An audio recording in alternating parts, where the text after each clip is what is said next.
What drone? Which drone? Single most asked question I get. So, from the very best model for starting out to what I think is probably the best model all round. Whether you are starting out as a beginner or upgrading as a pro, today it's all about which is the best drone to get.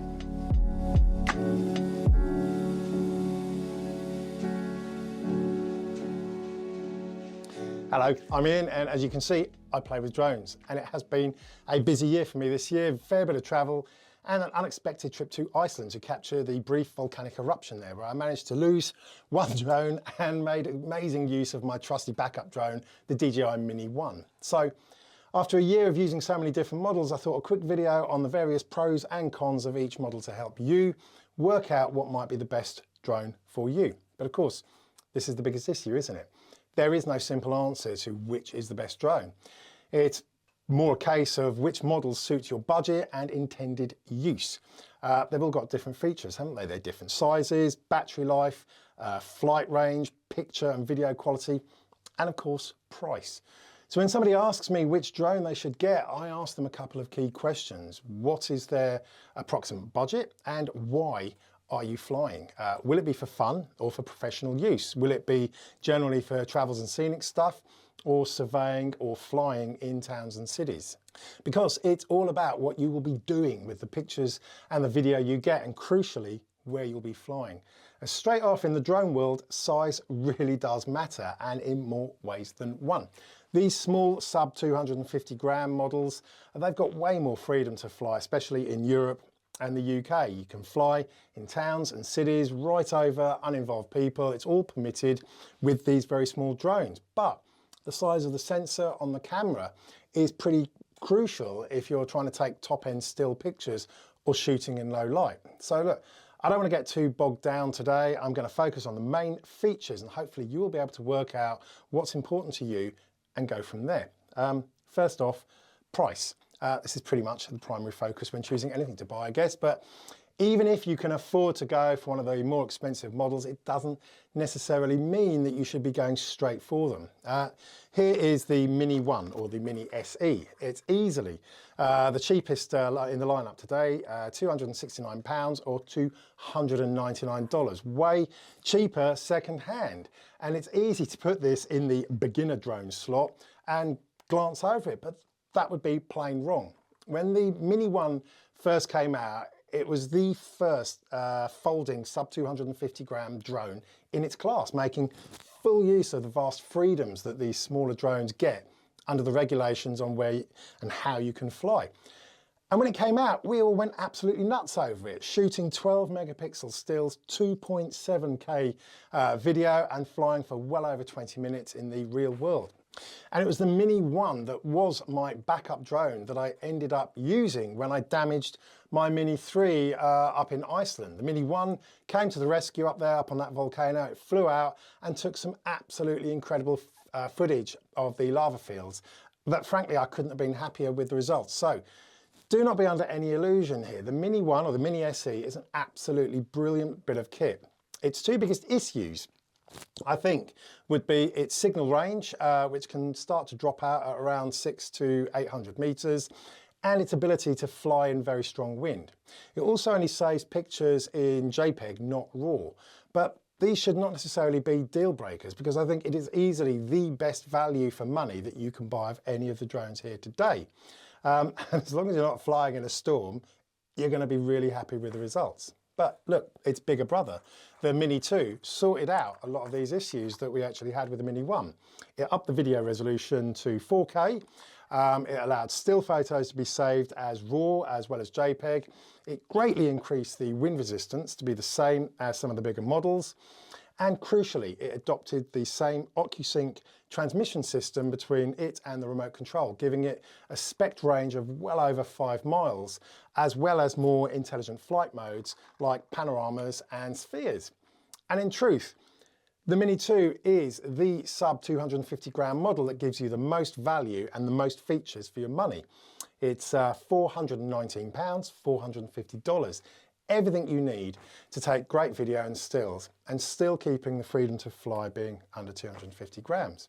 But has no obstacle avoidance and no follow me. And that's where the long-awaited Mini 3 Pro came in earlier this year, still managing to remain under 250 grams for that all-important freedom to fly almost anywhere. But the Mini 3 upped the sensor with a much larger sensor and, crucially, larger individual pixels, actually being the same size pixels as its bigger brother, the Air 2S. The Mini 3 Pro brought in forward and reverse collision avoidance sensors, as well as a few other intelligent features, master shots for automatic mini movies, as well as follow me, or focus track as they call it, and also DJI's APAS system to intelligently fly around obstacles automatically. But for me, one of the biggest improvements was the addition of the RC remote control with its built-in screen. Yes, this adds around $150 or $200 to the price, but you get a dedicated remote that no longer needs you to attach your phone. And this really was, I thought, a huge improvement for those of us that haven't already splashed out the, I don't know, £500 or so on the existing smart controller, or the eye-wateringly expensive RC Pro, which is over £800. So yes, Mini 3 brought with it many of the features and specs found on the larger models like the Air 2S, and yet somehow it managed to keep that weight under 250 grams. So for me, it's not surprising that the price kind of bumped up a bit, and is actually exactly double what the Mini 2 was. If you get the RC package, and I really do recommend that you do, then the Mini 3 comes in at £860 or $900. So to me, the question you've got to ask is, are those extras worth it? Well, look, my feelings are that in general, you should be flying high above objects and obstacles. So is the collision avoidance system really that useful? And a lot of people, in truth, go nuts over follow me or focus track, but in truth, I have only ever used it when making videos for YouTube. I don't know, maybe if I had a mountain bike, it would be different. But for me, the single biggest improvement was the bigger sensor with the bigger pixels and crucially, the new style remote with the screen built in. So out of these three, to me, there's no doubt that the Mini 3 is easily the best to use. It offers the best quality stills. It's got additional intelligent flight modes and obstacle avoidance. And if you get the higher capacity plus battery, you're going to get over 40 minutes of real flight time. And as I said, I really do love the RC remote and how fast it is to get everything just up and running and ready to fly. Is all of that worth it being twice the price of the Mini 2 or 3 times the price of the Mini 1 or SE? Well, it's your call, I guess, but at least now you know the differences and you know what you're getting for your money. But remember, whichever of these 3 you choose, you are benefiting from the far greater freedom to fly because of their sub 250 gram weight, the incredibly useful function to recharge via USB when you're on the go, meaning you can take a chunky old power bank with you on your day trip and recharge without needing mains electricity. And that can be really useful when you're out camping or out for a few days. So that does lead me on to the bigger models. Now, these are all over 250 grams, so you're relegated to only flying these away from congested areas, so you can't fly these in towns.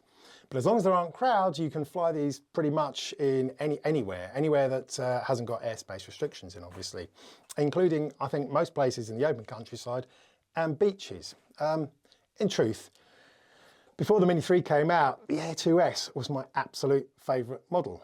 It's small, it's light, great in strong wind, brilliant signal, huge, great big 1-inch sensor, giving you a fantastic 20 megapixel stills and great 4K video, even allowed 5.4K video in low light. Full suite of intelligent flight modes and absolutely amazing obstacle avoidance for up, down, forwards and back. It had follow me, it had APAS obstacle maneuvering.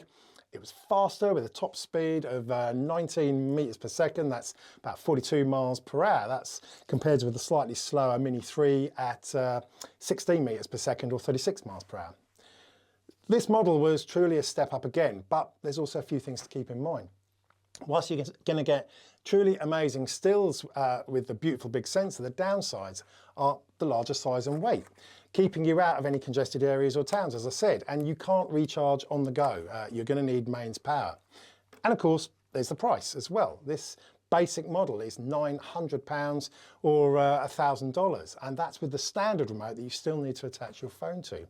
It also does come, there's an option with the smart controller, but not only is that an extra £400 or $450, it's also pretty much always out of stock. So does this make the Air 2S the best model to go for? Well, look, before I get onto that, let's quickly cover some of these larger models as well. At the very top end, we have the mighty Mavic 3. This was released late last year. It does boast the very best specs of pretty much any of DJI's folding drones. A huge 4/3 sensor, still giving 20 megapixel stills, but with each pixel being larger than any other model, those stills are genuinely going to be the best you can get. 5.1K video, and of course that additional zoom camera that has a much smaller sensor, but does give you the equivalent of 7 times optical zoom over the main camera. Now, at the time of release, it came with the longest flight time, 46 minutes, giving you 40 minutes in real world. But with all of this came, I thought, a pretty extraordinary price tag, £1,700, $2,050. It also came in an ultra premium and ultra expensive version, the Cine Premium Combo, with a new RC Pro controller, extra batteries, and the ability to output in Apple ProRes, along with 1 terabyte of internal storage. But for that, you paid the frankly insane price of £4,200 or $5,000. And I say insane because the actual Cine unit is exactly the same as the standard Mavic 3. Same specs, same camera, just the ability to output in Apple ProRes and that 1 terabyte of internal memory. So I think you can pretty much tell my feelings on the Mavic 3. Yes, it's the true top end, but it is expensive, it's huge, heavy, and cannot be flown in congested areas. Even though the Mavic 3 is DJI's first model to finally be granted the new numeric C-class ratings just the other month, it only applies in Europe, not in the UK. So like the Air 2S, you are relegated to flying in open countryside or the coast, which is why, to me, this is actually a model you're only going to go to if you're a top-end professional. But even then, I would genuinely question the actual true advantage, or the advantages, if you like, that you get in this model over the other models that I'm going through today. And lastly, we have this big orange monster, the Autel Evo 2 Pro. When this model was launched in April 2020, it matched pretty much the existing Mavic 2 Pro in almost every aspect. Now look, Autel have got a real loyal following, I've found, but for me, the Autel's only genuine selling point is the lack of geofencing, which is where the drone's flight is restricted depending on where you're actually flying, based on a database of restricted flight areas. Now, this is a feature that actually really does infuriate a lot of people that fly DJI drones, because the restrictions are often not actually aligned with the actual genuine air restrictions in place. So having a model without that feature gives the extra freedom to fly. Although in truth, I genuinely wonder how long Autel are going to be able to sell products without geofencing in place. As far as its actual flight experience goes, I found the Autel pretty poor in comparison. The obstacle avoidance cannot handle direct sunlight, bringing it to a crashing halt even when it was high up in midair with no obstacles. And its wind resistance was the worst of any of these. And when I tested the smaller Autel Nano Plus earlier this year, I found nothing had changed. Still, endless false stops due to the obstacle avoidance, and very, very poor performance in just a moderate wind. So for me, the Autels are not for me, but there we go. And moving on to these little beasts at the end, a lot of you will know I've got the DJI FPV and the more recently released Avata. But look, to be honest, these are dedicated FPV style models. They have a completely different flight experience, far shorter battery life. And in the UK at least, you've got this painful requirement to have a spotter alongside you watching over you. These are not the same market for general camera drones. And if you're into FPV, I don't think you'd be watching a video like this on general camera drones. So look, for now, I'm going to say the bigger FPV is utterly insane. It reaches speeds of 90 miles an hour. It's incredibly loud, incredibly heavy, and it will break the first time you crash it. The smaller Avata is much slower, much lighter, but still over 250 grams, and it's still incredibly noisy. They're specialist beasts with their own specialist features, but for me, not for this comparison today, which To me, brings us back to the fundamental question, which of these is the best one to get? Which one will suit you the best? Well, look, hopefully I've given you a good summary of the main pros and cons of each type, as of course there is no one single answer. If you're in the market for the very best money can buy to produce the absolute top quality stills, then you have your Mavic 3, despite its price and its flight limitations. If portability and flying in towns is important, then you have your choice of the 3 minis, with the Mini 3 Pro easily being the clear winner, but not necessarily in terms of value for money. And so that kind of leaves us with the hardest choice. And it's actually the question I do get asked the most. Should I get the Mini 3 Pro or should I get the Air 2S? And in truth, it's surprisingly close, because the Mini 3 genuinely is an amazing bit of equipment, and it can literally boil down to just 1 or 2 points. If you are flying, for instance, in very, very windy conditions, mountains or coastal areas and cliffs, then maybe go for the Air 2S. But even then, I look back to the time when I had the Mini 3 Pro flying out over Beachy Head, which had insanely strong winds, and all I can say is it handled those winds absolutely fine. If you're after top-notch still photos, then again, maybe the Air 2S is the better choice, but again, only just. Yes, of course, it's got this huge 1-inch 20 million pixel sensor, but the Mini 3 Pro's 12 megapixel sensor has got the individual pixel cells that are exactly the same size as you find on the Air 2S. So again, it's actually a very, very close call. In truth, for me, the portability, the rechargeability, the larger pixels on a decent sensor, it's a beautiful remote control with built-in screen, and crucially, the freedom to fly almost anywhere. This, to me, is what puts the Mini 3 just past the post to win as a perfect all-rounder, especially given its price sneaking in just under the Air 2S.